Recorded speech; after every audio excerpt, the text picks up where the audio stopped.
título desta palestra é A Agenda da Nova Era, mas eu vou falar mais do que apenas sobre a Nova Era. O campo é tão vasto, você não pode realmente cobrir tudo, mesmo que você divida em pequenas partes. Então, basicamente, tudo que nós estamos fazendo é criar peças de quebra-cabeça. E nós estamos juntando essas peças para formar a figura inteira de um massacre contra Jesus, como o Salvador da nossa alma e também particularmente contra a divindade de Jesus Cristo. Bem, quem está por trás do movimento da Nova Era? De novo, é triste dizer, mas o mesmo poder parece estar em toda parte. Por trás dos bastidores, como uma teia de aranha, cobrindo todos os cantos. Nenhum outro homem recebeu mais crédito por começar o movimento da Nova Era do que Teilhard de Chardin. Agora, quem era Teilhard de Chardin? Bem, a essas alturas vocês podem tentar adivinhar.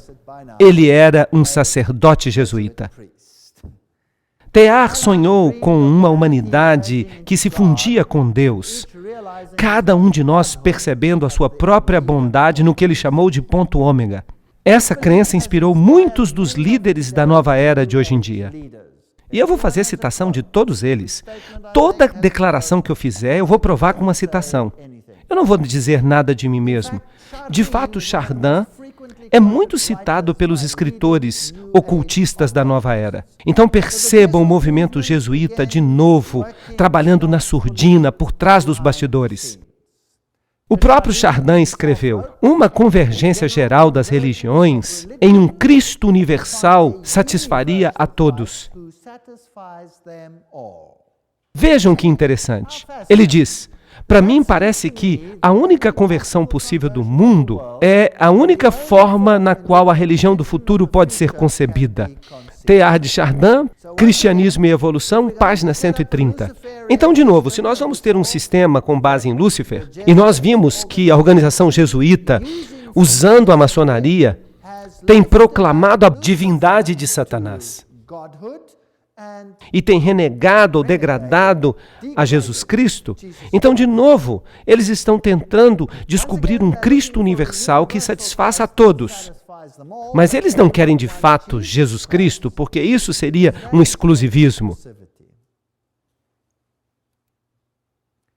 Os segredos dos gnósticos e todos os escritos da nova era estão baseados no gnosticismo.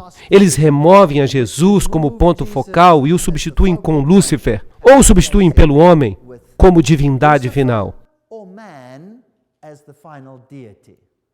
Então nós tivemos os ebionitas, os marcionitas, os gnósticos, os tomazinos. Todos eles basicamente ensinavam que Jesus era apenas um homem mortal e que nós, em certo sentido, somos divinos e que a divindade de Cristo é somente reconhecida nos mesmos termos. E que a divindade de Cristo significa simplesmente que ele é divino como nós somos divinos. Por trás dos bastidores, a Igreja Católica Romana está controlando o ocultismo em cada nível individual. Ela tem bispos especialistas. São bispos itinerantes que lidam com o mundo oculto. Houve um homem chamado Dom Bosco, e ele teve uma visão. Ele era um católico visionário, e ele teve uma visão em 1862, na qual ele dizia que ele viu o barco do Evangelho atracar entre dois pilares da fé. Em outras palavras, ele ancorou o barco do Evangelho entre os dois pilares da fé. E os dois pilares da fé eram, número um pilar maior, a Eucaristia, que significava que Jesus Cristo era sacrificado inúmeras vezes. De fato, a Eucaristia, que simboliza a morte numa base diária, através da missa, de fato, a cada hora, a cada minuto. Isso, segundo eles, garante que Cristo permanece crucificado, morto e crucificado. Trata-se do corpo de Cristo. De fato, a Eucaristia, então, é a celebração derradeira da vitória de Lúcifer contra Cristo. E o segundo pilar, que eles dizem que é menor, se chama Maria. Isso simplesmente significa que Jesus foi substituído por outro mediador. É isso que essa visão significa. Claro que, em termos católicos, isso significa a aceitação da Eucaristia e de Maria pelo mundo inteiro. Nós precisamos então nos lembrar que no ocultismo, Maria pode ser tanto do sexo masculino quanto feminino. Se nós a consideramos do sexo feminino, nós temos Maria, Ísis, Astarote. E se você a considera do sexo masculino, isso não faz a menor diferença. Nós temos algo androgênico. Então você pode chamá-la de Apolo, o rosto de Apolo, você pode chamá-la de Osíris.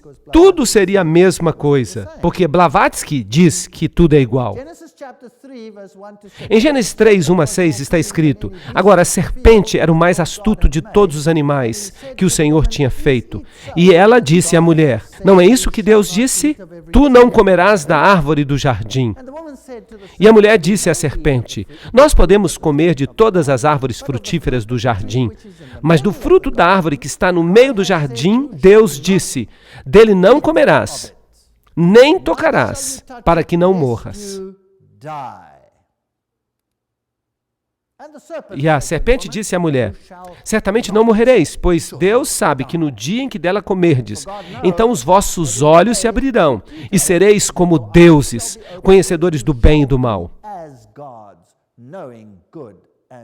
Essa foi a batalha original no Éden. Pergunta: Deus disse: certamente morrereis. A serpente disse: não morrereis. Um dos dois tem que estar mentindo, certo?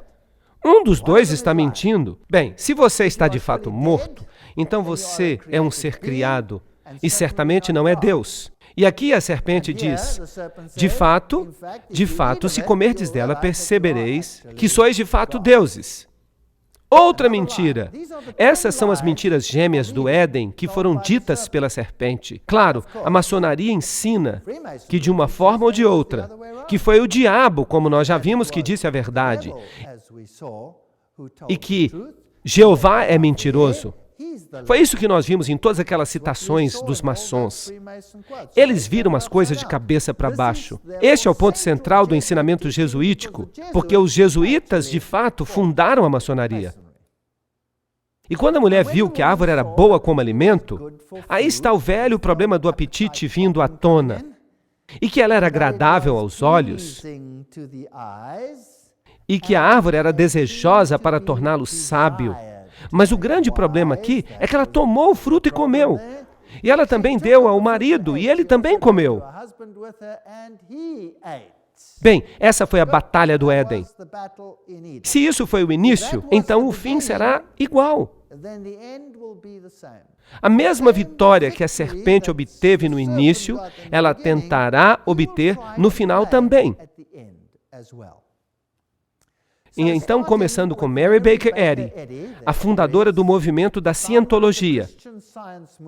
Essas organizações todas recebem rótulos cristãos, mas o que elas ensinam não é cristão. Esse é um movimento muito esperto, mas nem todos foram enganados por ele. Porque se as pessoas associam o nome de Cristo a esse movimento, é porque ele deve ter valores cristãos, certo? Errado. Ela escreve no livro Ciência e Saúde, A Chave das Escrituras, que foi considerado um dos 75 livros escritos por mulheres capazes de transformar o mundo pela Associação Nacional do Livro dos Estados Unidos. Então, trata-se de uma obra muito influente, que mudou o mundo. Impressionante. Agora, o que Mary Baker Eddy tem a dizer? Aqui estão algumas de suas declarações. No livro Ciência e Saúde, A Chave das Escrituras, que este movimento religioso usa como se fosse um documento adicional à Bíblia, ela disse: o mal não existe. Não é nem uma pessoa, nem um lugar, nem uma coisa. É simplesmente uma crença, uma ilusão em seu sentido material. Bem, e eu sempre me pergunto, em que planeta que ela vive? Certamente não neste planeta. E na página 589 ela diz: Jesus, o mais nobre conceito humano corporal da ideia divina, repreendendo e destruindo o erro e trazendo à luz a imortalidade do homem. Bem, então se Jesus é apenas um exemplo para nos mostrar o que é ser imortal, Deus não disse, certamente morrereis? Ele não disse isso? Foi isso que ele disse. Mas ela fala, não, o homem é imortal. E ainda mais, ela diz, lembremos-nos sempre que o homem imortal e harmonioso há de existir para sempre. Página 302. A Bíblia diz que ele é um ser criado, mas ela diz, não, o homem é imortal, ele vai existir para sempre. E ela diz, a morte é uma ilusão. A vida dá vida na matéria. Qualquer evidência material da morte é falsa, pois ela contradiz o fato espiritual do ser. Página 585. Tá bom. Então não existe morte. Quem disse, certamente não morrereis? A serpente disse. A alma é o princípio divino do homem, nunca peca. Por isso, a alma é imortal. Ups! Essa é uma doutrina fascinante. Então nós somos duas entidades. Uma casca que morre e uma alma que é imortal. E esse cerne interior nunca peca. Vocês sabem, este é um ensinamento gnóstico do qual os nicolaítas também gostavam. Mas a Bíblia diz que Deus odeia isso. Se este corpo é realmente uma casca, então o que você faz com ele não interessa. Você pode comer o que quiser, você pode se empanturrar, você pode fornicar, você pode fazer o que você quiser. Quem se importa? Você depois vai deixar cair essa casca e você vai ter imortalidade. Mas Deus diz, é dado ao homem morrer uma vez, e depois disso o juízo. Essa é uma história totalmente diferente. Então isso definitivamente não é bíblico, e parece muito com a linguagem da serpente. A escritora diz, o homem e a mulher, como coexistentes e eternos com Deus, para sempre refletem na sua igualdade glorificada o infinito Deus, que é Pai e Mãe. Esse é um Deus androgênico, que se parece muito mais com Lúcifer do que com Deus. Esse conceito de que Deus é pai e mãe não é bíblico. De outra forma, a oração seria, nosso Pai e Mãe que estás no céu, santificado seja o teu nome. Mas não está escrito isso, está? Não, está escrito, nosso Pai que estás nos céus. Então esse movimento tenta se parecer cristão, mas há outro movimento que também tenta se parecer cristão. O movimento mórmon. Os mórmons se chamam a si mesmos de santos de Jesus Cristo dos últimos dias. Aqui temos o nome de Jesus Cristo sendo usado de novo. E toda a informação desta religião vem de um anjo chamado Moroni. Eu não quero nem fazer piadas com esse nome. E aqui está uma representação na qual ele está em pé em cima do globo, tocando a sua trombeta. Aqui temos uma típica igreja mórmon, sem janelas, como as lojas maçônicas, que também não têm janelas. E o fundador do movimento mórmon não é ninguém outro senão Joseph Smith. E Joseph Smith era um maçom de grau 33. E o que isso diz a você? Quem era o Deus dele? Se ele era um maçom de grau 33, então o Deus dele era Lúcifer. Agora, este aqui é o sucessor dele, ou o próximo profeta, como eles dizem. O líder mórmon Brigham Young, que sucedeu Joseph Smith, e ele também era um maçom de grau 33. Então vamos verificar isso. A Igreja de Jesus Cristo dos Santos dos Últimos Dias. Seu fundador, Joseph Smith, era um maçom de alto nível. Seu sucessor, Brigham Young, era também outro maçom. De acordo com o livro Roupa Negra, Brigham Young era um amigo íntimo de Peter de Smet, um dos mais poderosos jesuítas americanos do século XIX. Assassinos do Vaticano, página 182. Eles estão por toda parte. Mas eles não se sentam na fila da frente. Eles gostam das últimas cadeiras, para que não sejam descobertos. Aqui está Joseph recebendo do anjo Moroni os tabletes de ouro, com esta nova doutrina. Bem, eu não vou ficar falando de mim mesmo. É sempre bom a gente ver o que eles mesmos escreveram. No livro História da Igreja, está escrito: à noite eu recebi o primeiro grau da maçonaria na loja maçônica Nauvoo, que se reuniu num escritório comercial. Eu estava na loja maçônica e subi mais graus. Então aí você tem, direto da boca dos mórmons. Isso não pode ser negado. O mormonismo foi iniciado pela maçonaria sob o controle de quem? Dos jesuítas, é claro. Agora, qual seria o principal motivo de começar uma organização que controla pelo menos um estado dos Estados Unidos? E que, junto com a maçonaria, controla todo o programa espacial? Porque todos que já foram ao espaço, ou é maçom, ou é mormon. Um dos dois.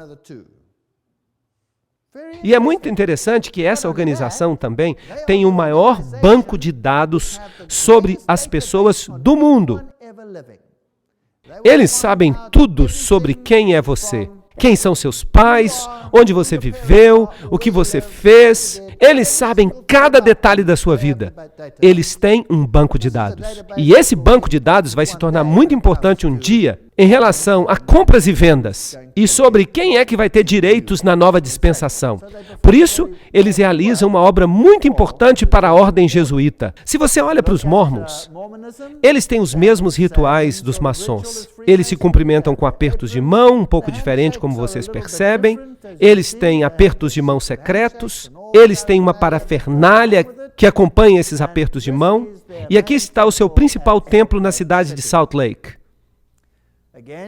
E vocês percebem que é um lugar bem fechado.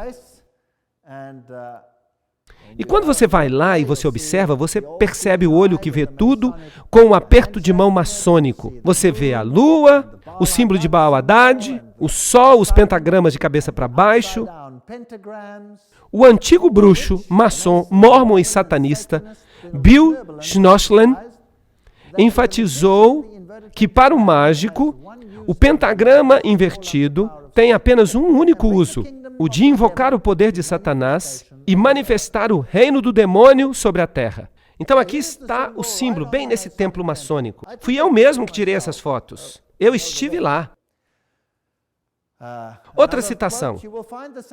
Você vai descobrir que o pentagrama satânico é valioso e indispensável se você tentar conjurar o poder infernal do nosso Senhor Satanás. Esse amuleto extremamente poderoso é o sinal do microcosmo e é o conjunto de todas as forças ocultas. Em outras palavras, não há nenhum amuleto ou talismã que seja mais poderoso ou que seja perto de ser tão poderoso quanto o pentagrama satânico. E é interessante que ele está em praticamente todas as bandeiras do mundo. Mas isso é outra história.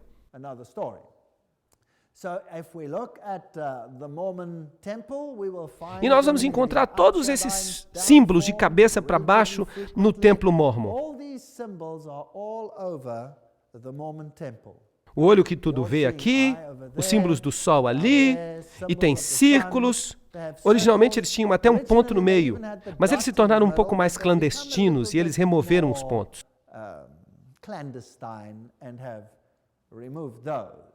Em outras igrejas no mesmo local, você vai encontrar a estrela de Davi e todos os detalhes do mormonismo. Aqui temos a restauração do sacerdócio arônico. Eles dizem que eles têm o sacerdócio de Arão. Agora, por falar nisso, isso é uma blasfêmia. Porque quem é que tem agora o sacerdócio para sempre? Jesus. Isso significa que eles estão tomando algo que pertence a Jesus. Eles estão roubando Jesus de seu papel e de sua autoridade. Kathy Burns, no livro Símbolos Maçônicos e Ocultos, diz: tanto os maçons quanto os mormons falam do sacerdócio de Melquisedeque. No rito escocês dos maçons, o grau 19 é chamado de grande pontífice. É durante esta cerimônia que o candidato é ungido com óleo. Então, proclama-se que ele é um sacerdote para sempre de acordo com a ordem de Melquisedeque.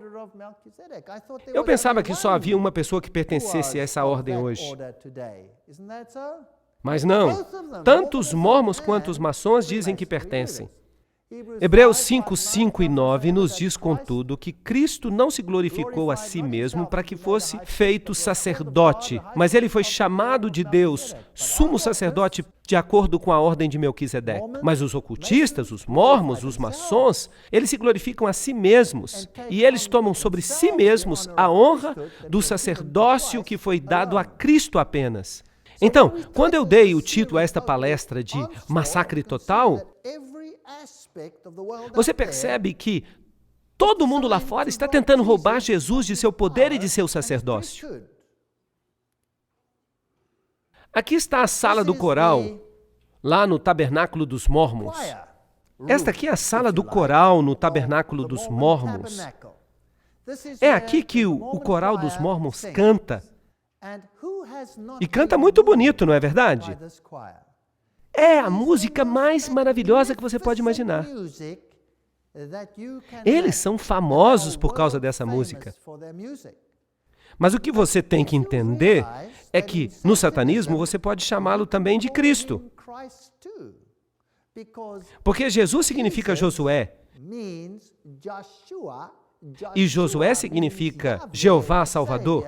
E Lúcifer se atribui o mesmo título. Então você pode cantar essas lindas músicas para outro espírito, dependendo de a quem você esteja obedecendo.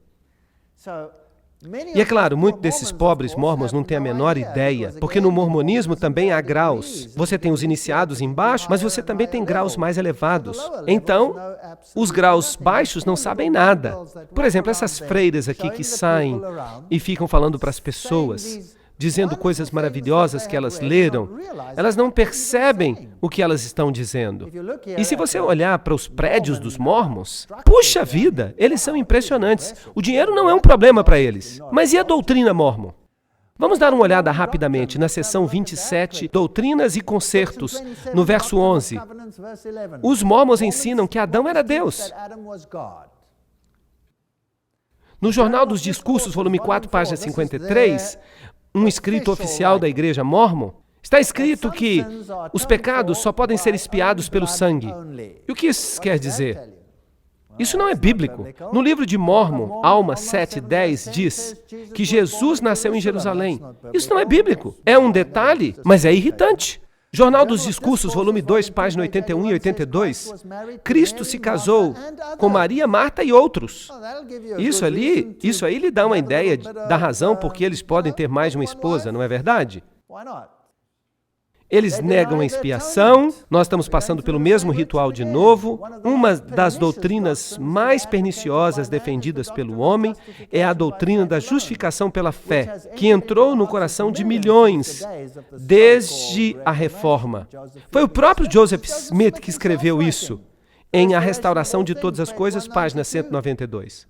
Isso não parece semelhante ao que Westcott e Hort disseram, sim ou não? Bem, este é um ensinamento maçônico, e a Igreja Mórmon nada mais é do que uma fachada para a maçonaria, que se faz passar pela religião de Jesus Cristo. O livro de Mórmon, em Nefi 2, 22 a 25, diz: Adão caiu para que os homens se levantassem, e os homens se levantaram para que pudessem ter gozo. Então, Adão caiu para que os homens tenham gozo? Isso é interessante. De fato, isso é parte de uma adoração oculta ao sexo. Eu não ia querer discutir o que acontece nos altos escalões, mas o ponto-chave, o que basta dizer é que se um mormon morre, ele tem um monte de virgens lá em cima para mantê-lo ocupado, do outro lado. E o Deus deles é casado com literalmente milhares e milhares e milhões de mulheres e milhões de espíritos femininos. E Deus não faz nada senão fornicar da manhã até a noite para produzir as almas que devem entrar nos homens, para criar os homens. Há uma doutrina realmente muito estranha nesses ensinamentos secretos. Sterling W. Seal, membro do primeiro Quórum dos 70, declarou no Jornal do Deserto de 31 de julho de 1965, página 7, em Cristo, Adão ainda é o cabeça. Adão caiu, mas caiu na direção certa. Ele caiu em direção ao alvo. Adão caiu, mas caiu para cima. E Jesus nos diz: subi para mais alto. Esta é uma linguagem que pertence tipicamente à serpente. Quando você cai, o que você consegue? Sabedoria. Você se torna como Deus. Você sobe, você não desce. E Brigham Young diz: o diabo contou a verdade sobre a divindade. Eu não culpo nossa mãe Eva. Eu não ia querer que ela deixasse de comer o fruto proibido por nenhuma razão. Pois pelo dom do pecado, a humanidade pode alcançar a bondade. Bem, quem é que está falando aqui? É o diabo que está falando. Ou é Jesus Cristo? Isto está em suas doutrinas e concertos. O homem estava também no início com Deus. A inteligência, a luz da verdade, não foi criada ou feita, nem de fato poderia ser. De novo, está aí. A Igreja dos Mórmons nada mais é do que uma maçonaria que se faz passar por religião de Jesus Cristo e está enganando milhões nesse processo, sendo uma ferramenta da ordem jesuíta. A missa católica basicamente diz a mesma coisa. Oh, que bendito pecado que nos forneceu um Redentor tão grande. Esta é a figura de Cristo que eles têm no Templo Mórmon. Eu não sei se Jesus era mesmo assim. Quem sabe? O que eu sei é que o diabo quer se fazer passar por Jesus. Talvez Jesus tivesse essa aparência, eu não sei. Eu só vou descobrir quando ele vier nas nuvens do céu. E eu fico aqui imaginando, será que ele tinha mesmo essa barba dividida, parecendo um bode? Aqui está o líder, Joseph Smith. E se você olhar para essas figuras aqui, você vai ver uma colmeia. E se você der uma olhada neste livro, As Duas Babilônias, você vai perceber que a colmeia é o símbolo do paganismo, símbolo dos deuses pagãos. Agora, essa é uma história fascinante. Vejam que o mundo está sendo controlado pelos ocultistas. E os ocultistas se organizam em famílias. Então você tem essas famílias ocultistas que controlam o mundo. E algumas pessoas chegam a exagerar.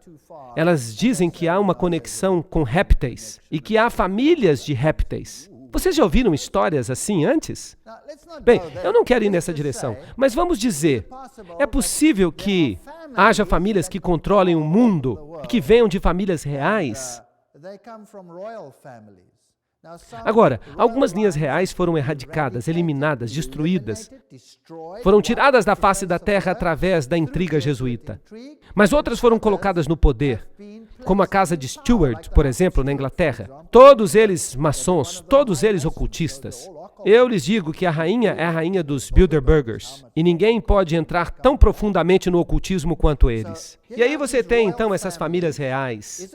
É possível que essas famílias estejam controlando a maior parte do mundo? Será que os reis do mundo vão reinar um dia? Vamos dar uma olhada nisso aqui que é interessante. Aqui está o diagrama da família Howland, que se encontra publicado no Templo Mórmon, e explica quem é quem nesse zoológico, e quem pertence a qual família. Uma família, então nós estamos olhando aqui um tataravô. Vamos dar uma olhada para ver quem são os seus descendentes. Uma família, e vocês podem verificar isso. Joseph Ira Earl, homem muito prominente nos seus dias. Joseph Smith, o fundador dos Mormons. Ele faz parte da família. Ele vem do mesmo tataravô. Emma Hale vem dessa família. Winston Churchill teve o mesmo tataravô. Franklin Roosevelt teve o mesmo tataravô. Richard Nixon teve o mesmo tataravô? Você quer me dizer que o presidente Ford teve o mesmo tataravô? Você quer dizer que George Bush, pai, teve o mesmo tataravô? Que o George Bush, filho, teve o mesmo tataravô? Agora, isso é bastante estranho. Será que é possível crer que, com todas essas divisões na Terra, todos eles vieram da mesma família? Será que isso é pura sorte? Bem, eu vou deixar que você faça a especulação. Eu não quero entrar nisso, mas eu acho fascinante que todos eles venham da mesma família. De Churchill, de muitos presidentes nos Estados Unidos, 1, 2, 3... esse intermediário, 4, 5 presidentes nos Estados Unidos, mais alguns do outro lado, mais o fundador do movimento dos Mormons, tudo da mesma família. Isso é muito, muito, muito estranho. Agora, e esse negócio dos Mormons e a NASA? Você vai descobrir que os principais homens são todos Mormons ou são maçons?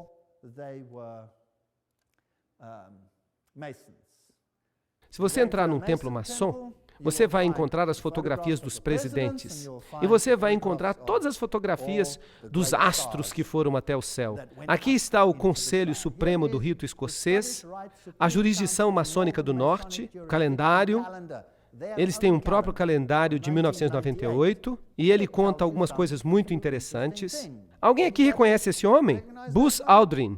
Alguém aqui reconhece aquele outro? É o coronel John Glenn. E eles nos informam que todos eles eram maçons de grau 33. A lista é simplesmente interminável. Nós discutimos que praticamente todo presidente era maçom. E você os encontra nas listas presidenciais maçônicas. E a maçonaria também está por trás do movimento da Nova Era. Aqui nós temos uma revista original, a revista da maçonaria. E o título é Nova Era.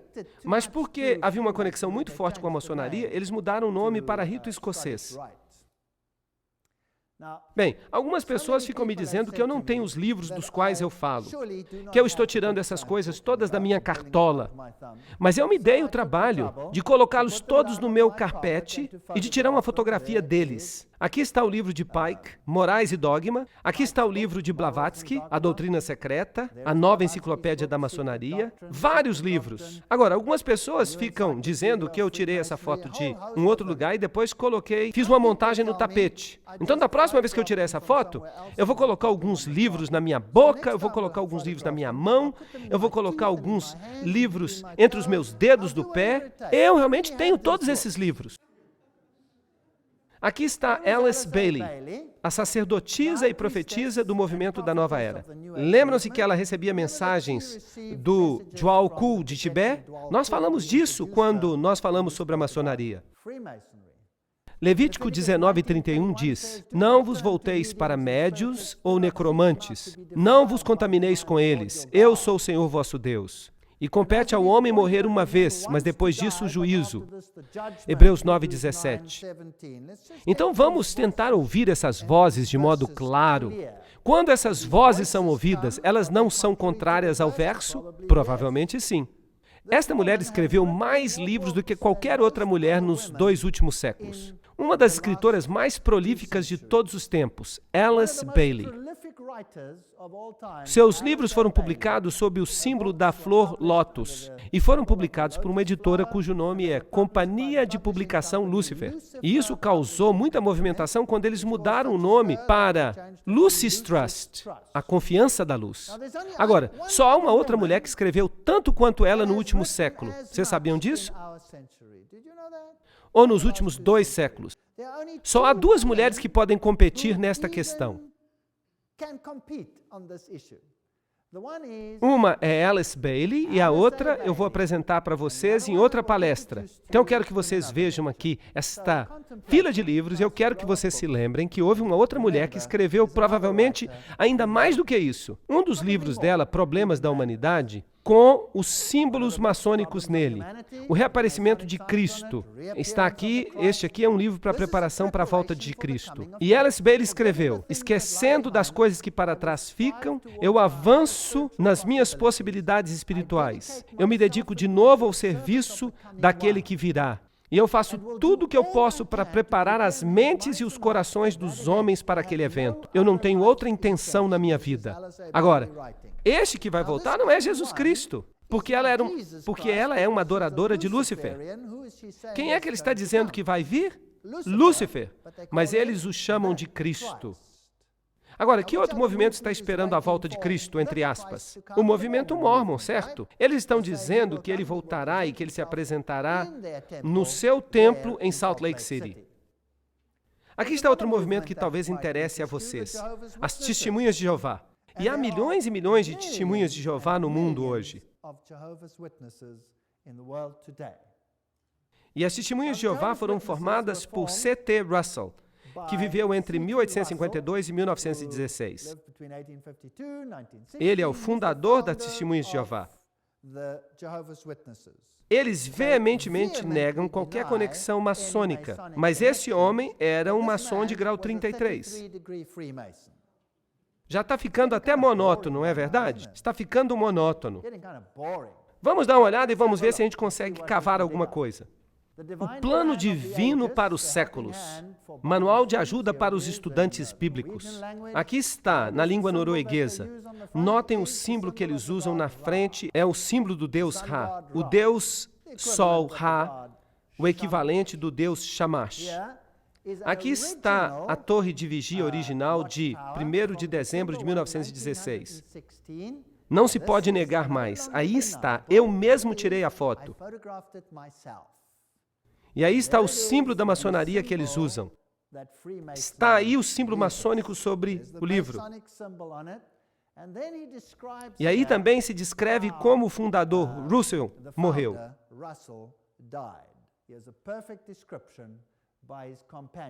Foi então que ele se levantou mais uma vez e disse: façam-me uma toga romana. Ele estava morrendo e eles lhe fizeram uma toga romana de um lençol que ele colocou. Eu não compreendia o que ele quis dizer, mas a sua voz tinha se tornado tão fraca que ele tinha que repetir praticamente tudo. Querido irmão Russell, eu não quero pedir que você repita nada. Eu disse: irmão Russell, eu não compreendi o que você quis dizer. Eu vou mostrar para você. Então ele pegou o lençol e o colocou ao redor, ele o apertou ali. É assim que um maçom quer morrer, quando ele chega à beira da morte. Então todo o ritual maçônico, o alto ritual maçônico da morte é descrito aqui. Russell era um alto maçom, um maçom de grau 33, quer você queira ou não. Então esta é uma sociedade oculta que finge representar a Jeová, Yahvé. Se você olha para a sepultura, você vai ver que ela também tinha um símbolo maçônico. E essa coroa sobre ela. E as primeiras torres de vigia também usavam esse simbolismo. Aqui está, ali também. Você o vê nas primeiras torres de vigia. Mas você precisa de cópias antigas.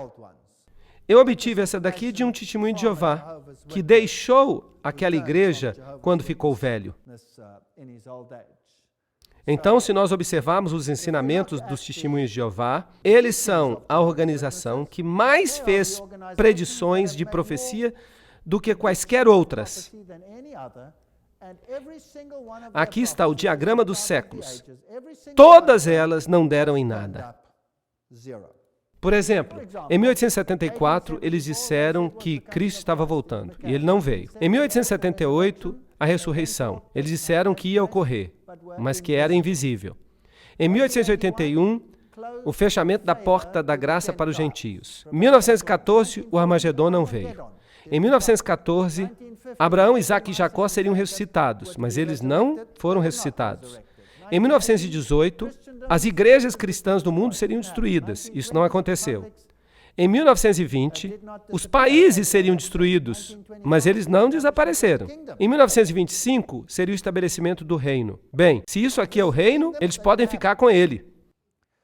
Depois de 1925, as pessoas seriam capazes de visitar Abraão, que estaria morando em Jerusalém. E aí, os seus entes queridos seriam ressuscitados. Nada disso aconteceu.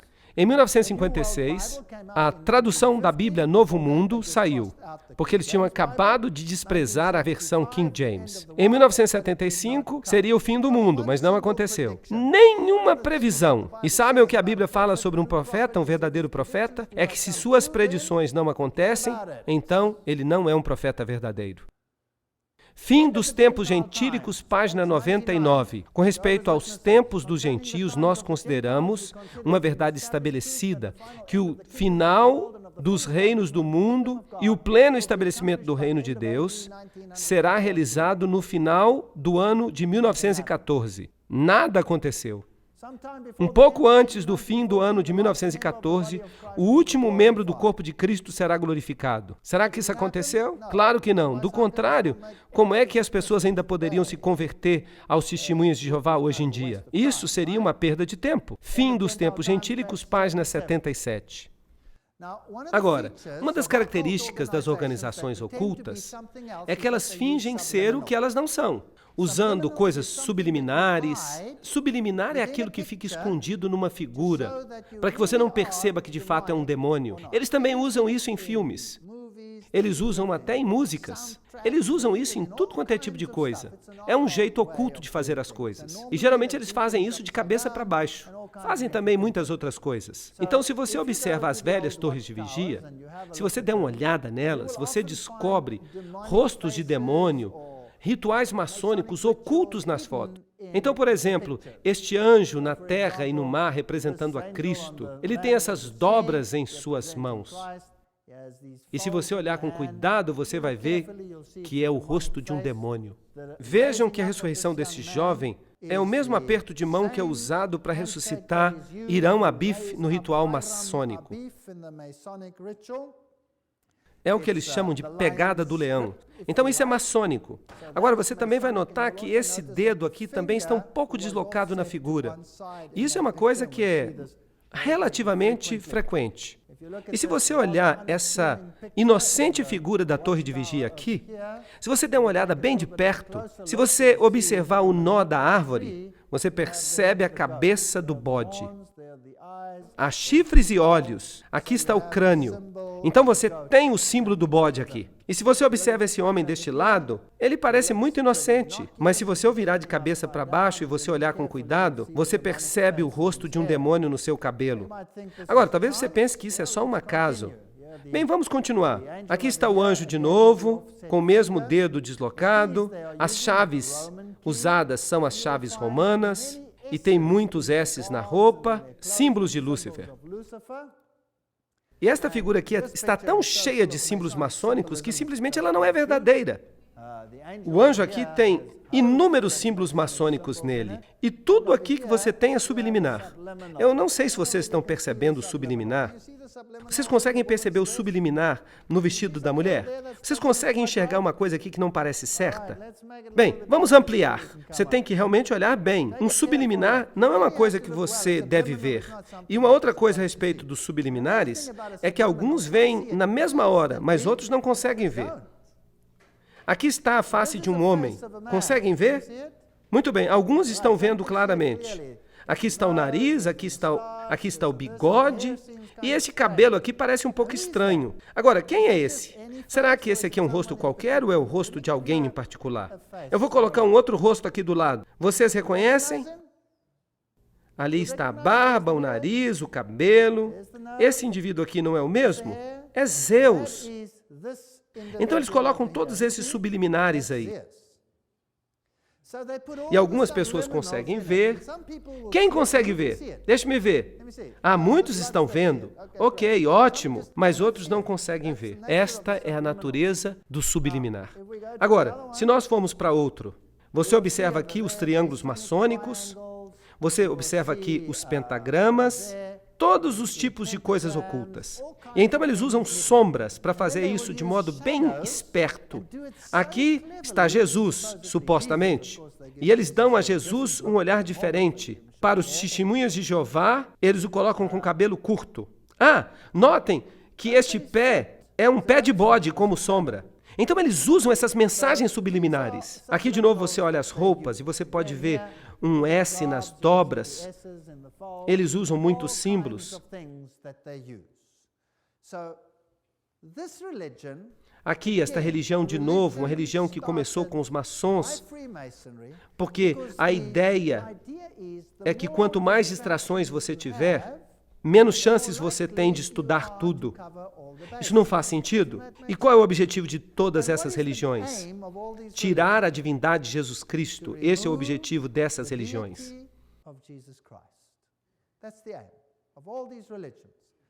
Eles ensinam, por exemplo, os testemunhos de Jeová, que Jesus não é Deus, que ele é um ser criado. Os mormons ensinam isso. Os maçons ensinam isso. O mundo oculto ensina isso. O islamismo ensina isso. Os católicos, os líderes católicos ensinam isso. Todos eles ensinam isso. Há alguém que odeia Jesus. E vocês sabem quem é? Sim, é Lúcifer. Lúcifer. E o seu agente, de acordo com a Bíblia, é o papado. E eles vão usar o papado para alcançar os seus objetivos. E eu acho que já chegou a hora de o mundo ver a natureza e a magnitude desse massacre total contra Jesus Cristo como Senhor Salvador, o único Salvador do nosso planeta. and only Savior on this planet.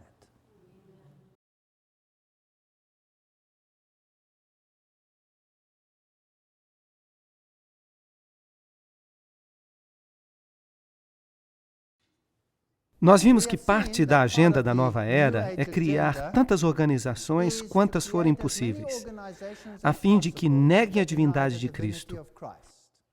Agora, se você quer cobrir todas as bases, você também tem que alcançar essas pessoas que não vão facilmente para a igreja. Esta organização aqui é a organização Bahá'í, de Haifa, em Israel, em junho de 2003. Quase 500 mil de pessoas já visitaram os jardins que estão ao redor do santuário de Bab, no Monte Carmelo. É aqui que ele vive, ou onde ele é representado. É claro que ele não vive mais lá. Eles primeiramente abriram para o público em 4 de junho de 2001. No Carmelo, eles colocaram este templo. Agora, nesta representação do templo, você vai ver todos os símbolos de novo. As estrelas, os símbolos que acompanham a estrela. A fé Bahá'í diz: a unidade fundamental de todas as religiões é o seu principal objetivo. Bem, Teilhard de Chardin também diz: devemos fazer com que todos aceitem o Cristo universal que satisfaça a todos.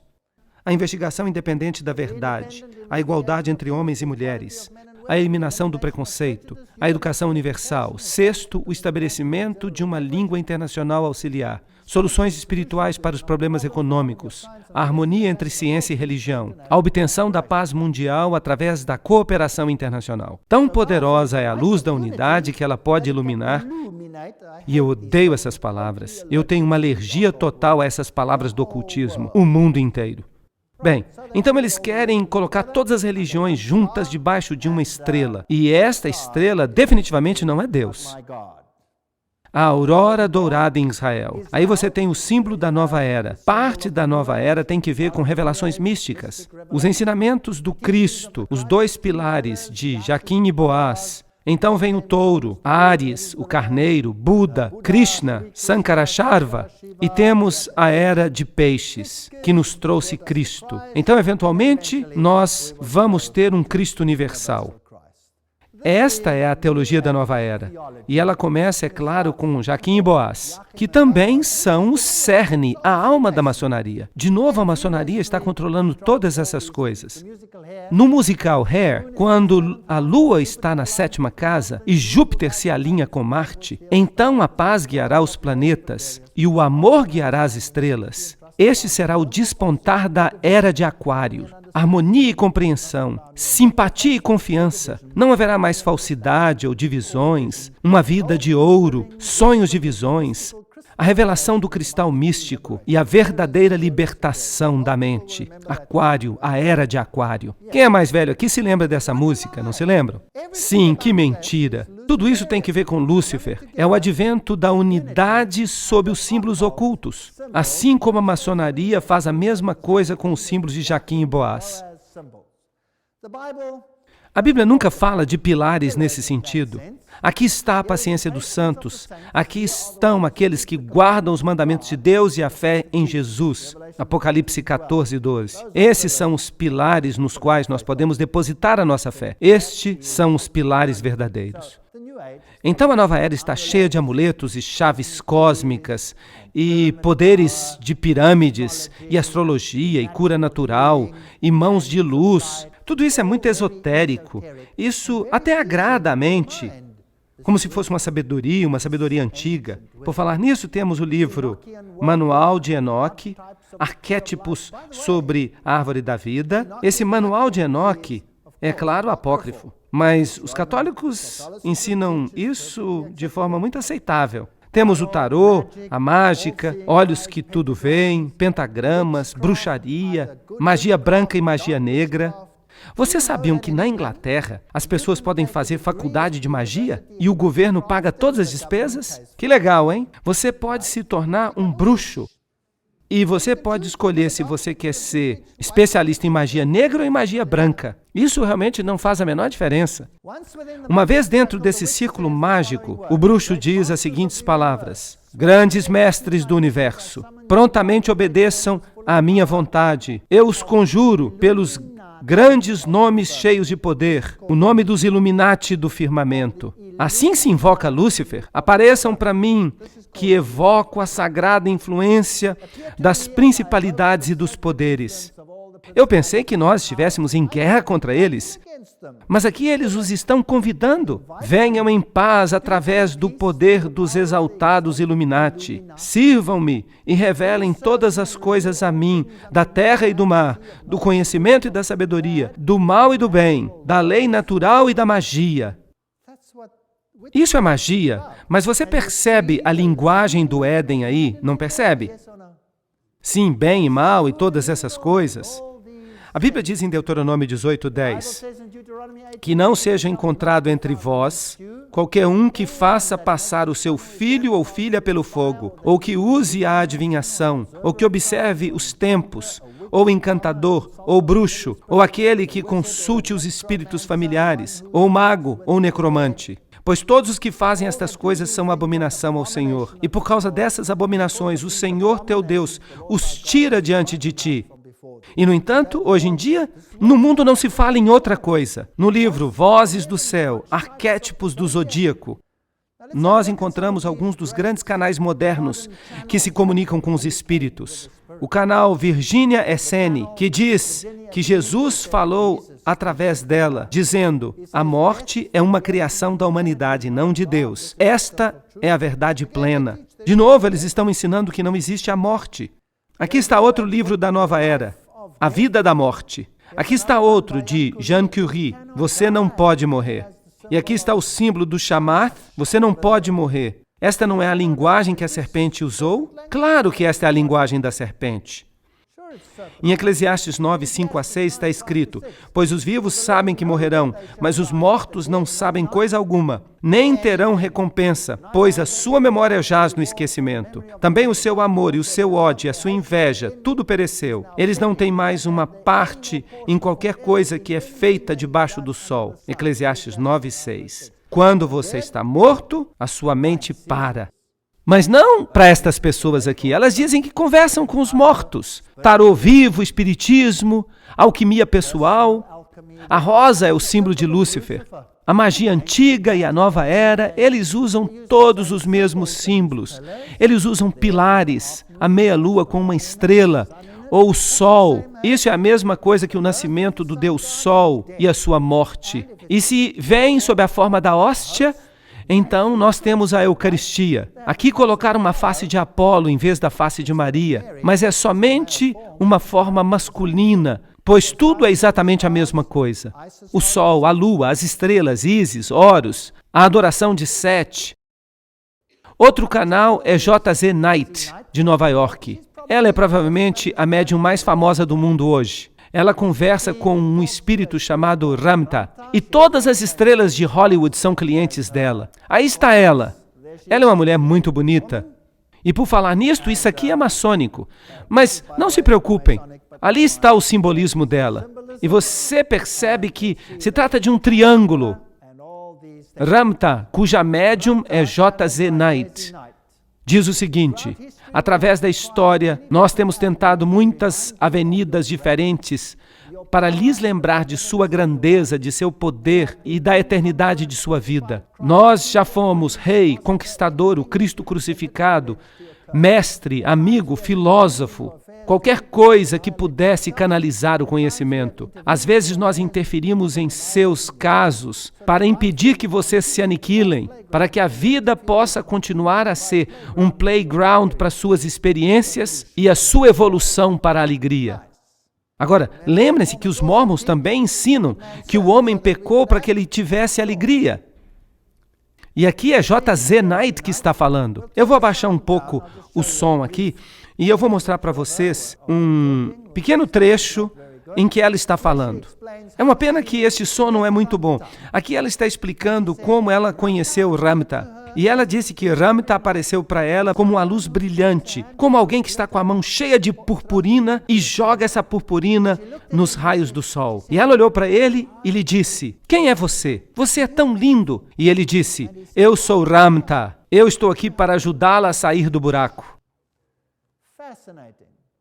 Bem, vamos deixar que ela mesma fale. É uma pena que o som não está muito bom, mas prestem atenção ao que ela está falando. Nós não poderemos nos aproximar de Deus se nós reforçarmos o conceito de que havia apenas um Filho de Deus, pois isso nos leva a indagar. Então, quem somos nós? Percebem o que ela está dizendo? Que nós não podemos acreditar no conceito de que só há um Filho de Deus, porque isso nos leva a indagar quem somos nós. O que isso implica? Que nós somos Deus, certo? Que nós somos deuses, certo? Vamos perguntar para ela então o que é a verdadeira fé. Vamos deixar que ela mesma responda. Prestem atenção.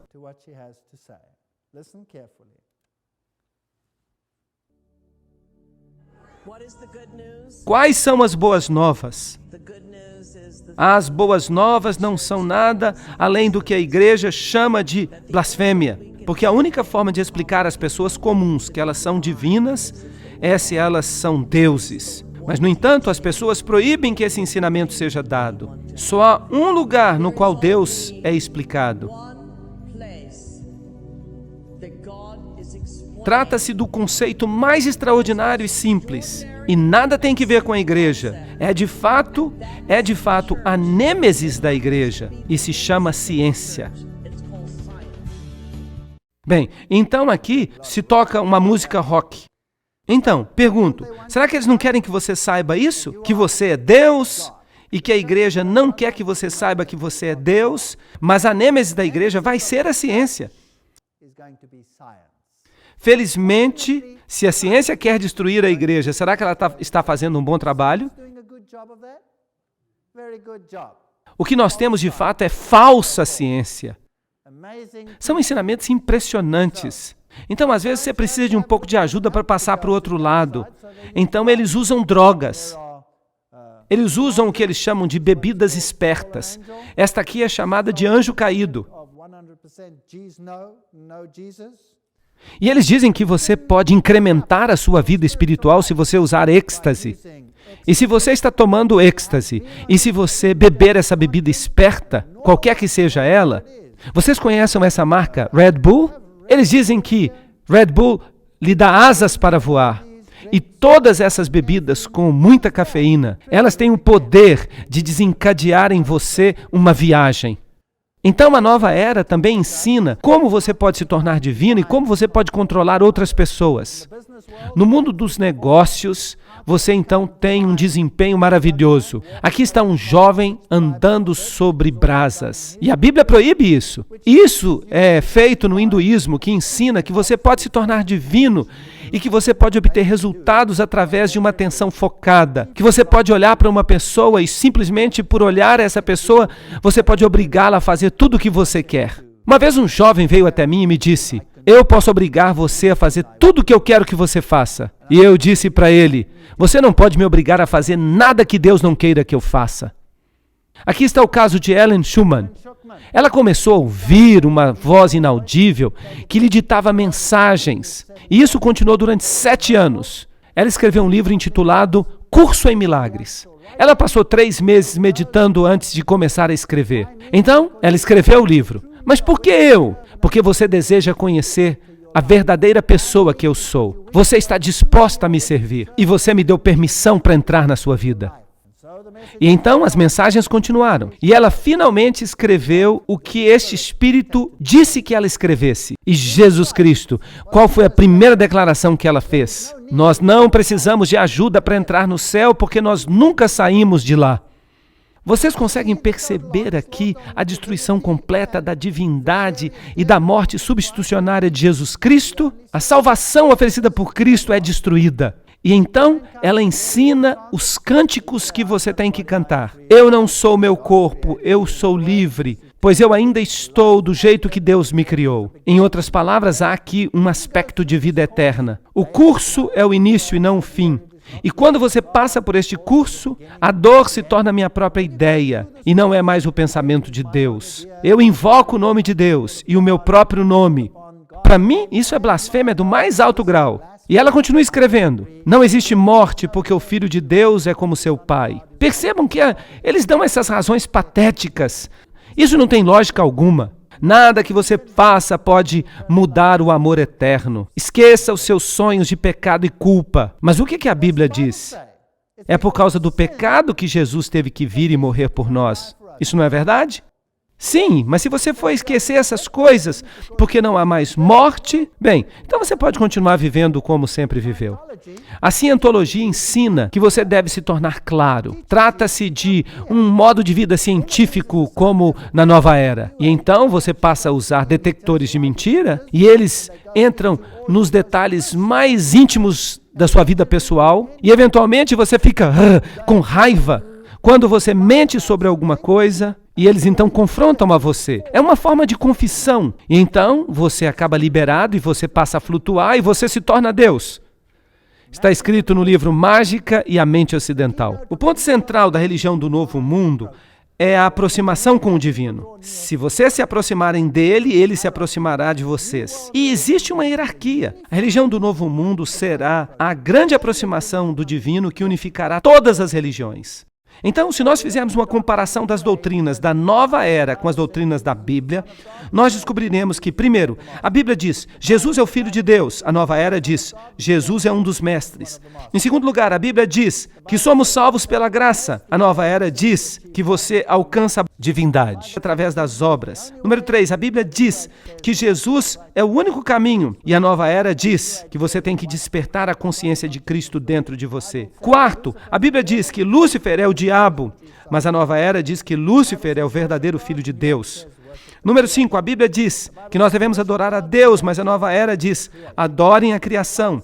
Número 6, a Bíblia diz, o homem foi criado, a nova era diz, o homem físico evoluiu, o homem espiritual sempre existiu. Número 7, a Bíblia diz que Deus não é parte da criação, mas a nova era diz panteísmo. E eles dizem que se eles quiserem, o próprio Lúcifer pode aparecer para eles. Então a Bíblia ensina a ressurreição, a nova era ensina a reencarnação. A Bíblia ensina que a palavra é a verdade, a nova era diz que a verdade é interior. A Bíblia diz que nós devemos esperar pela segunda vinda, a nova era diz esperem por Maitreya. A Bíblia diz que devemos abandonar o pecado, a nova era diz que não há pecado, esqueçam do pecado. E finalmente a Bíblia diz que nós devemos nos tornar como Cristo pela santificação, mas a nova era diz, descubram o poder interior. E a Madre Teresa, que foi uma grande adepta da nova era, diz o seguinte: eu espero que eu esteja me convertendo, mas eu não estou me referindo ao que você pensa. Se, ao nos depararmos face a face com Deus e o aceitarmos em nossas vidas, então nós estamos nos convertendo. Nós nos tornamos um melhor hindu, um melhor muçulmano, um melhor católico, um melhor o que quer que seja que sejamos. Que abordagem eu deveria usar? Para mim, naturalmente, seria uma aproximação católica. Para você, seria uma aproximação hindu. Para outra pessoa, uma aproximação budista, de acordo com a consciência de cada um. O que Deus é em sua mente, é isso que você precisa aceitar. Será que essa doutrina é bíblica? Não! Esta é a doutrina da serpente, não é a doutrina bíblica. O que ela está dizendo é que um sacerdote católico podia muito bem ser budista. E eles podem, de fato eles são budistas. E ela continua, nós precisamos fundir o eticista, o prático, o político e o sacerdote. E é sobre isso que as conferências deles falam. E se nós observarmos os teólogos católicos e a Igreja da Inglaterra e o Dalai Lama e os muçulmanos, os judeus, os sikhs, todos eles são iguais. E nas Nações Unidas, a fé dessas pessoas estava disposta a mover montanhas. E por isso, eles ensaiaram um ecumenismo, uma iniciativa ecumênica que é chamada de Nações Unidas da Fé. E eu vou dar uma palestra inteira sobre este assunto. O budismo também ensina que a divindade é uma coisa interna, que uma pessoa pode se tornar divina. O budismo também ensina a reencarnação. De fato, o budismo é apenas uma seita do hinduísmo. Aqui está o Dalai Lama, o atual Lama, claro. Quando ele morrer um dia, eles vão precisar de um sucessor, certo? E eles não podem esperar que o lama se reencarne num bebê e esperem que ele cresça. Eles precisam de um líder imediatamente. Então eles dizem que o próximo Dalai Lama já está encarnado. Ali está. Aquele ali é o próximo Dalai Lama. Então o pobre espírito do Dalai Lama deve ficar pulando entre um e outro. Que ensinamento ridículo. E as pessoas creem nisso? E é claro, ele é tratado como se ele fosse Deus e rei. Esta aqui vem da revista Time. O Dalai Lama, no seu exílio no Tibete, Deus e rei. Assim como o Papa é Deus e rei. Mas aqui quem é que manda em quem? Quem manda é o Papa, porque o Dalai Lama se prostra diante dele. Mas vocês percebem que Vaticano e budismo são tudo a mesma coisa. Fala-se de um caminho para o nirvana, do esvaziamento do eu, até que nada reste em você. Prometem um paraíso, uma luz que vem do Oriente, e de repente o mundo está inundado com esses deuses pequenos. Aqui está um deles, Rushir Avatar Adida Samraj. Ele também é considerado Deus. Aqui está ele, um que tem um monte de mulheres flutuando ao redor. E aqui está ele, fotografado em 1993. Aqui ele entra numa sala, todos se prostram, de repente a porta de entrada se abriu e o ser mais brilhante que eu já vi entrou. Este é aquele, em letra maiúscula, por quem eu estava esperando. O que esse trecho está dizendo? Está dizendo que não é suficiente buscar a realização como um alívio para o sofrimento. A realização tem que ver com o avatar da luz, o caminho de Adidan. Nada tem que ver com o alívio do sofrimento. Tem que ver com felicidade, tem que ver com o amor. Tudo sob a condição de buscarem refúgio em mim. Todos devem se apaixonar por mim. Eu não quero me apaixonar com esse carinha gordinho aí, não. Alguém aqui quer? Mas vamos ter cuidado, não vamos ser preconceituosos, porque tem muita gente por aí que acredita que ele é Deus mesmo.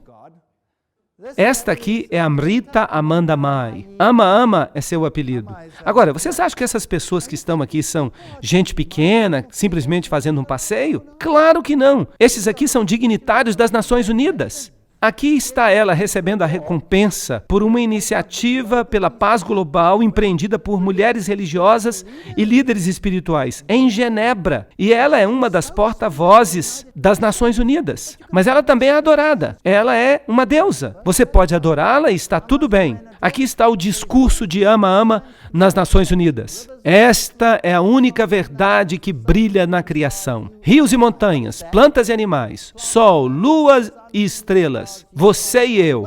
O que é tudo isso? Como é que nós podemos chamar isso? Panteísmo. E ela continua. Todas são expressões de uma única realidade. É a assimilação desta verdade em nossa vida e a aquisição de uma compreensão mais profunda que vão nos ajudar a descobrir a beleza inerente nesta diversidade. Quando nós trabalhamos juntos como uma família global, não simplesmente enfatizando uma raça, uma religião ou uma nação, a paz e a felicidade vão prevalecer de novo. Blá, blá, blá, blá, blá, blá, blá, blá. Lágrimas, divisão e conflito desaparecerão. Tudo isso parece tão bom. É isso que o mundo quer ouvir, mas não é bíblico, certamente não é.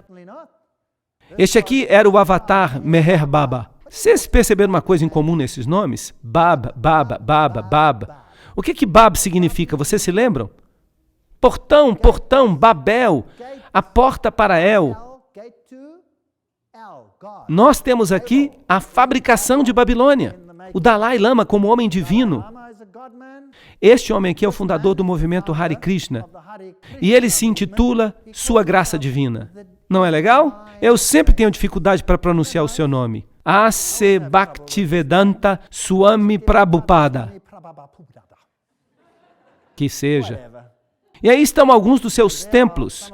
Você pode entrar aí. E ele se senta num altar em todos os templos do mundo. E aí estão esses pobres jovens Hare Krishna, que andam por aí com a cabeça raspada e com sua música e suas flores. Eles adoram este pequeno homem Deus aí. E em todas as suas pinturas, sempre há 12 ao redor de um. 12 ao redor de um. Aqui você tem 12 virgens vestais ao redor de um. Satanás quer copiar a Jesus em tudo, não quer? Jesus tinha 12 discípulos ao redor de um. Havia 12 tribos de Israel ao redor de Jeová. Satanás é um plagiador do original. Ele nunca é nada mais do que uma cópia mal feita. E se você quer se tornar Hare Krishna, você tem que ser pobre. A menos que você seja George Harrison ou um dos Beatles. Aí então você pode continuar sendo rico. Eles precisam do seu dinheiro. Bem, aqui estava o original Sai Baba, mas ele morreu. Mas, fiquem frios, ele reencarnou, ele está de volta. Aí está Swami Dhirendra.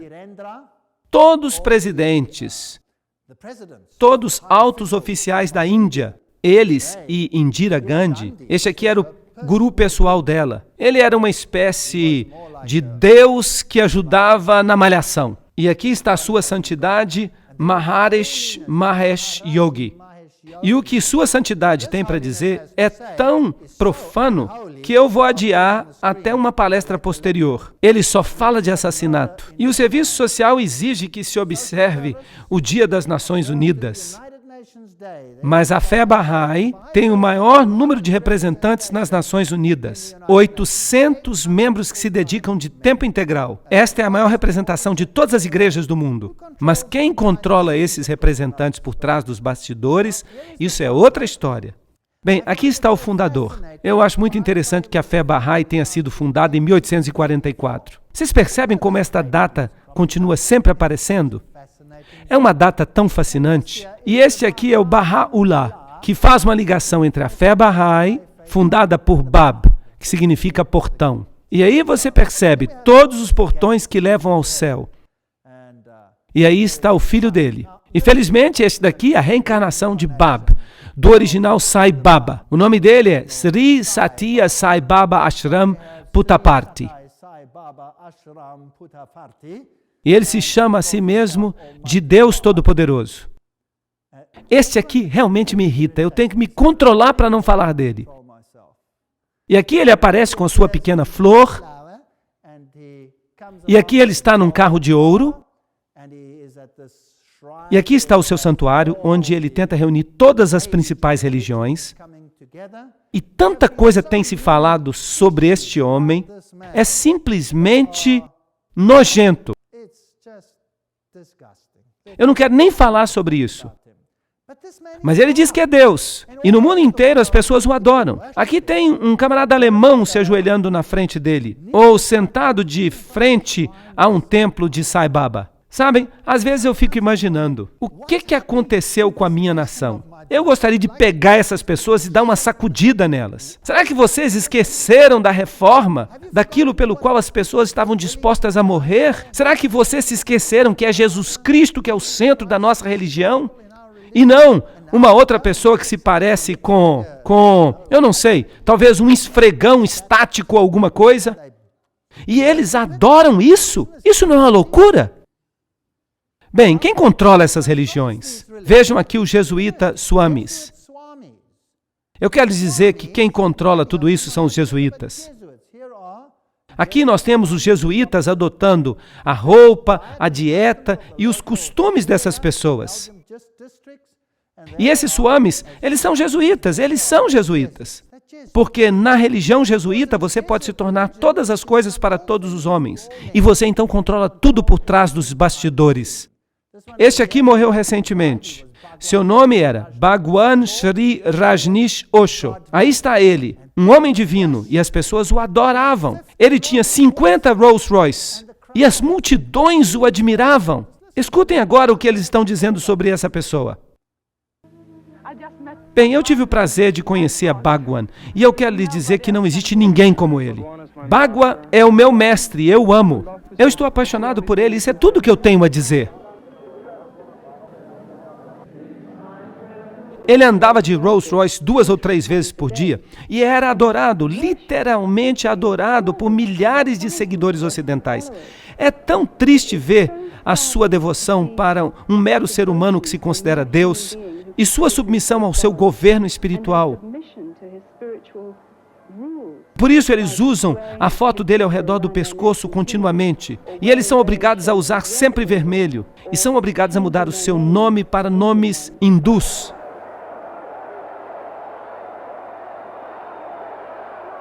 A generosidade desse homem, que faz com que ninguém suspeite que ele é o próprio Deus que caminha sobre a terra. Para o hindu, o guru é muito importante. O guru é o seu senhor, o seu mestre, o seu salvador, maior mesmo do que Deus.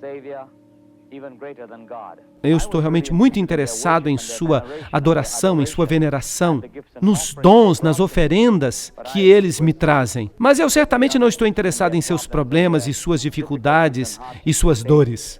Os seguidores do guru creem que ele retribui este amor incrível que eles sentem por ele, mas em realidade ele se alimenta de suas emoções para manter o seu próprio ego. Eles estão buscando a sabedoria, o amor que Bhagwan tem para oferecer.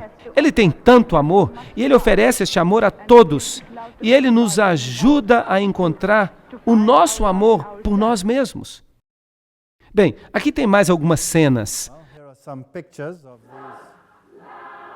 Vejam este repórter. Milhares de adeptos, a maioria dos quais vêm de famílias separadas e já emocionalmente feridos, estão se tornando vítimas dos gurus.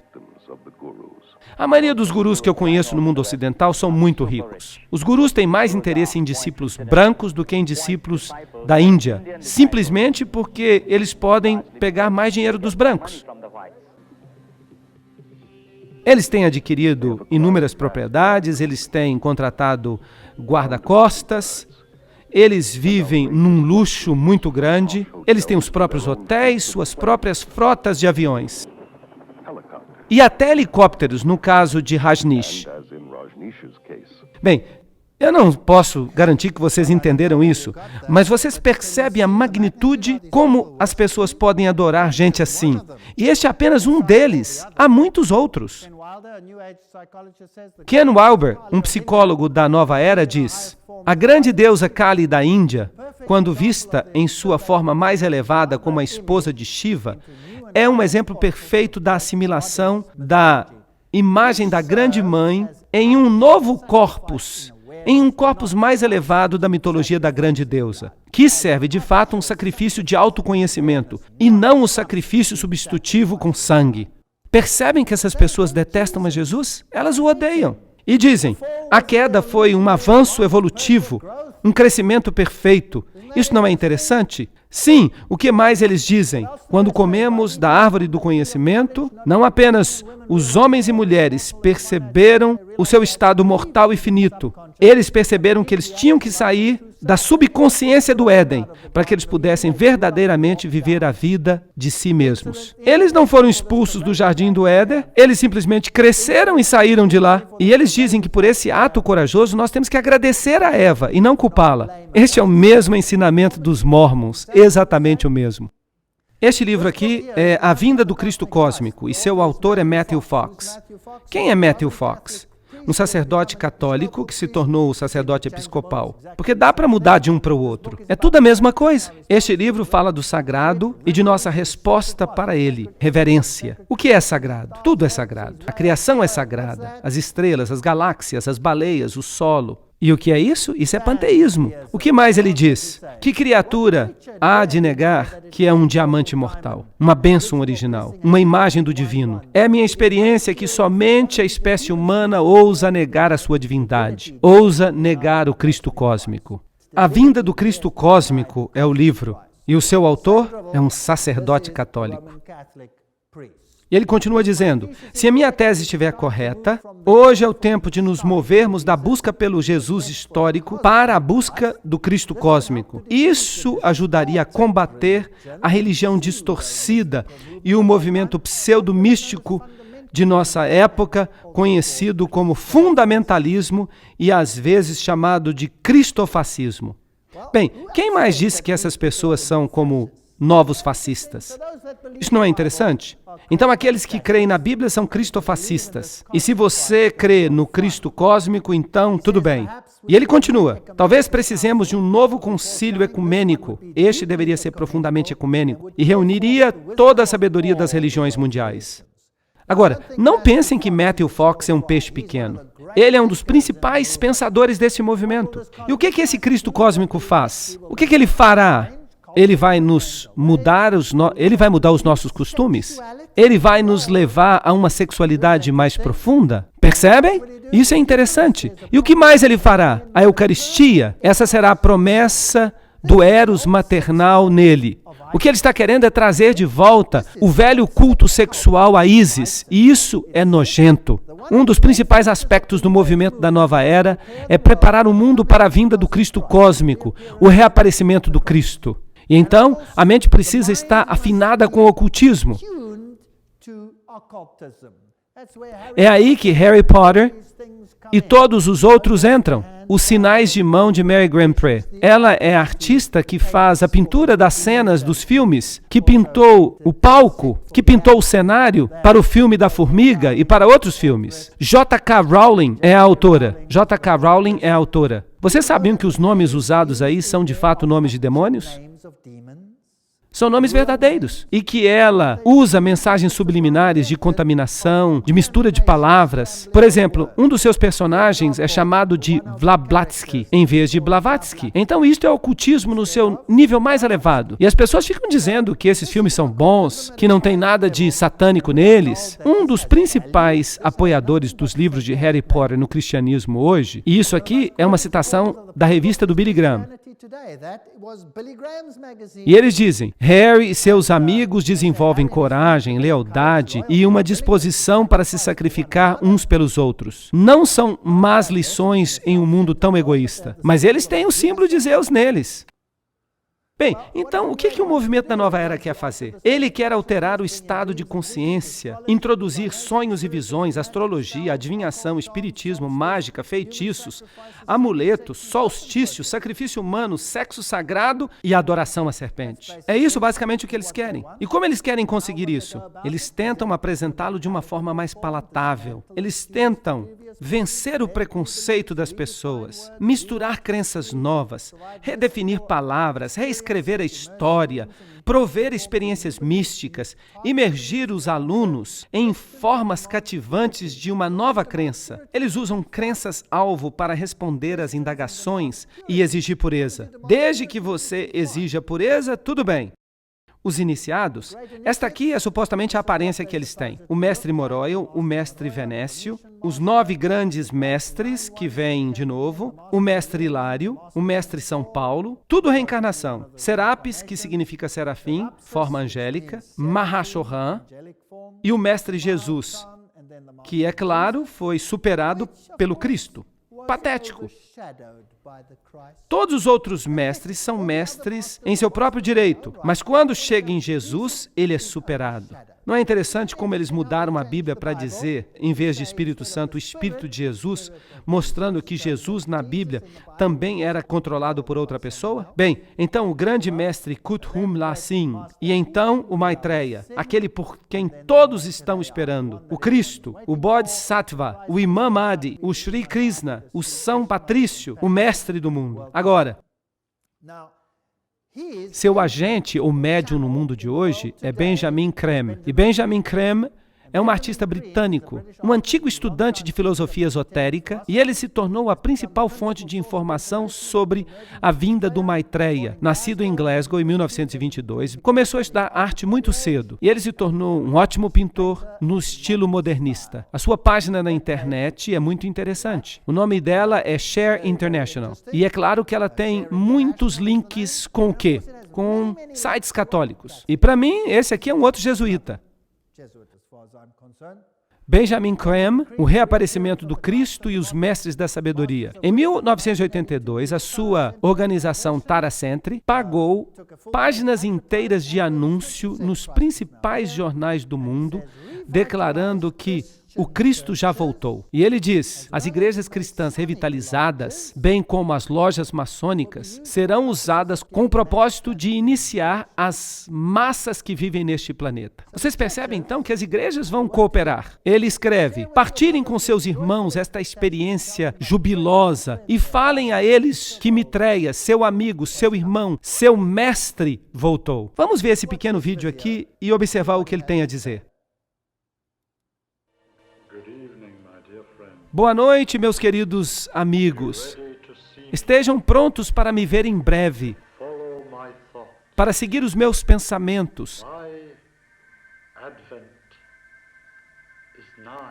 A minha vinda se aproxima. O mestre mundial da nova era de Aquários, Maitreya Buda, já está vivendo em Londres, na Inglaterra, desde 1977. Buda, há 2.500 anos, fez uma profecia que, em seu tempo, viria ao mundo um outro grande Buda. Buda como ele mesmo. E seu nome, Maitreya, inspiraria a humanidade a criar uma civilização brilhante e dourada, com base na justiça e na verdade. E que Maitreya viria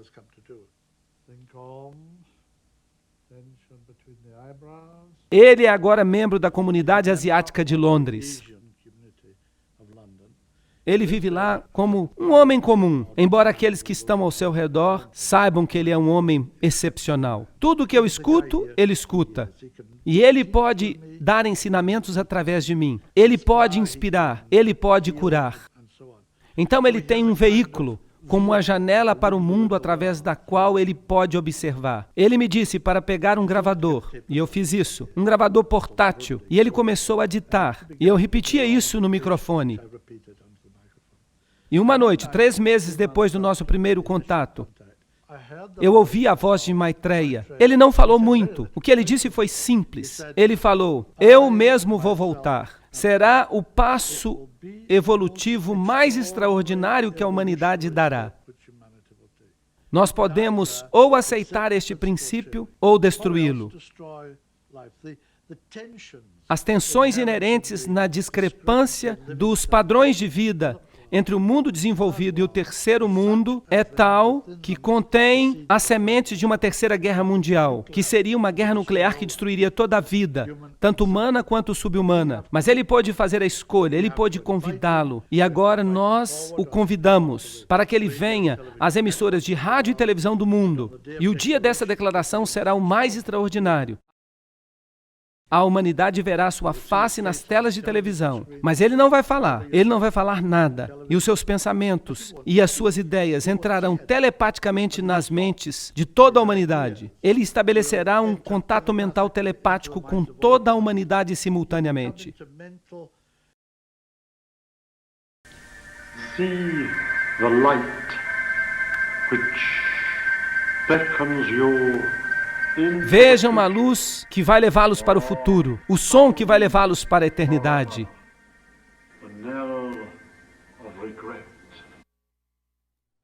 Você não odeia esse tipo de voz? Vejam a luz que vai levá-los para o futuro, o som que vai levá-los para a eternidade. Isso é patético, não é? Ele vai aparecer para todos nas telas da televisão, vai se comunicar telepaticamente com todos, e todos vão perceber que eles têm que ir e ficar ao seu lado. E o princípio da partilha, da redistribuição, da riqueza será aceito. Todas essas coisas das quais nós temos falado. Isso não é nada mais do que doutrina católica sendo ensinada pela nova era. O reaparecimento dos mestres da sabedoria, a missão de Maitreya e todas essas coisas. Em 1977, lhe perguntaram, você tem alguma coisa a dizer sobre o Papa de Roma? E ele disse, o Mestre Jesus assumirá o trono de São Pedro em Roma. Este evento está prestes a ocorrer. E ele disse em 1979, o falecido Papa Paulo VI e a repentina morte do Papa João Paulo depois de um mês como pontífice, deixa ainda mais claro que o atual Papa João Paulo II será o último. E então, na mensagem 53, ele diz, a lei de Deus, eu sou.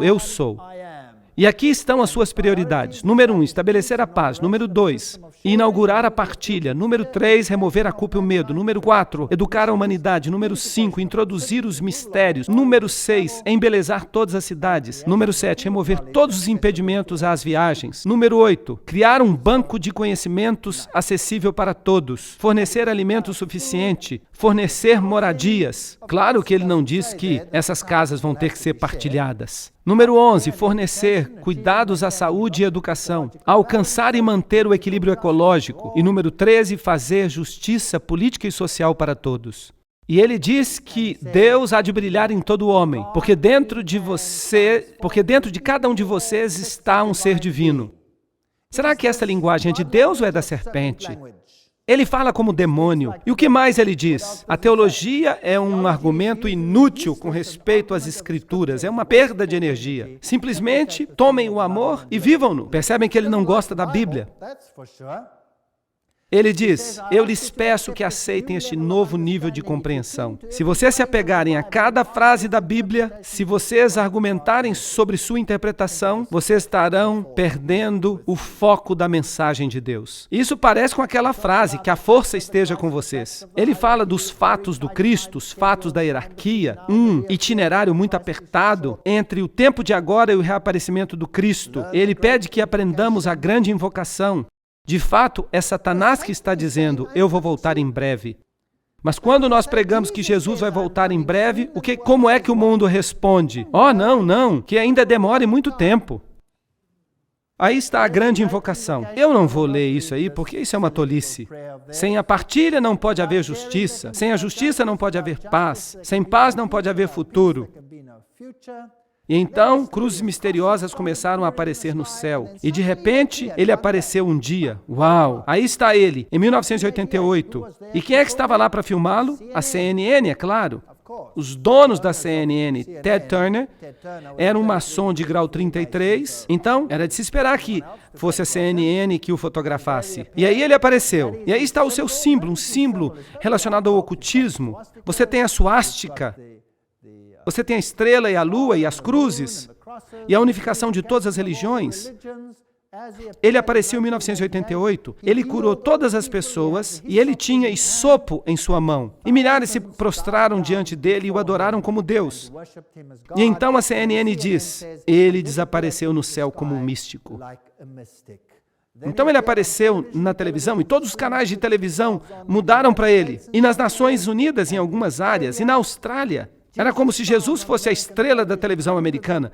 E centenas de espectadores dizem que o viram. Então ele apareceu em 1998 em Chipre, na Islândia, na Argentina, na Rússia, no México, em todo o mundo, na Áustria, Canadá. No dia 1º de março ele apareceu em Toronto, Blanca, Melo, em Oregon, nos Estados Unidos. E em 1999 ele apareceu na Croácia. E 100 cristãos, naquele caso, o viram. E na China ele apareceu aos muçulmanos, na Polônia aos cristãos e também aos muçulmanos. E cerca de 500 cristãos fundamentalistas o viram. Na Turquia ele apareceu aos cristãos, em Marrocos aos muçulmanos. Em 2001 ele apareceu na Argentina, Brasil, Índia, Polônia, China, Nova Zelândia. Já ouviram falar disso? Vocês sabiam de todas essas aparições? No México ele apareceu num estádio, 35 mil pessoas se prostraram e o adoraram como Jesus Cristo. Vejam que interessante. Primeiro 150, depois 400, depois 150, depois 200. Então, em 2002, ele apareceu no Paraguai, no dia 24 de fevereiro, a 200 cristãos. E depois disso, as aparições foram interrompidas. A segunda vinda de Cristo, e nós vamos fazer uma palestra sobre isso, a Bíblia diz que ela vai ocorrer com poder e grande glória, que ele vai vir nas nuvens para punir aqueles que se recusam a conhecer a Deus, para redimir o povo de Deus. Ele vem com seus anjos, com relâmpagos que brilham do ocidente ao oriente, todos os olhos o verão, e então haverá a ressurreição. Jesus há de vir e todo olho verá. É isso que a Bíblia diz. Ele não vai aparecer na televisão e vai falar a você para controlar a sua mente? Não existe nada disso na Bíblia. Quem vai aparecer dessa forma é um falso Cristo, mas o verdadeiro Cristo vai aparecer nas nuvens dos céus. E todo olho verá. Apocalipse 1:7. E Apocalipse 22:20 diz, aquele que testifica estas coisas diz, certamente venho sem demora. Amém. Vem, Senhor Jesus. Eu espero que o mundo seja divertido para que ninguém se engane com esses messias falsos, esses mestres falsos que se colocam como Deus, enquanto eles estão vivendo uma vida de luxo neste planeta. Enquanto eles vivem em luxo e esplendor, então eles propagam essas coisas. Eu espero que o mundo seja divertido para que perceba que a Bíblia é sua única esperança. Nós precisamos mostrar que as pessoas estão atacando a divindade de Jesus Cristo, estão atacando o nosso Salvador. E que Deus nos ajude a fazê-lo. Amém.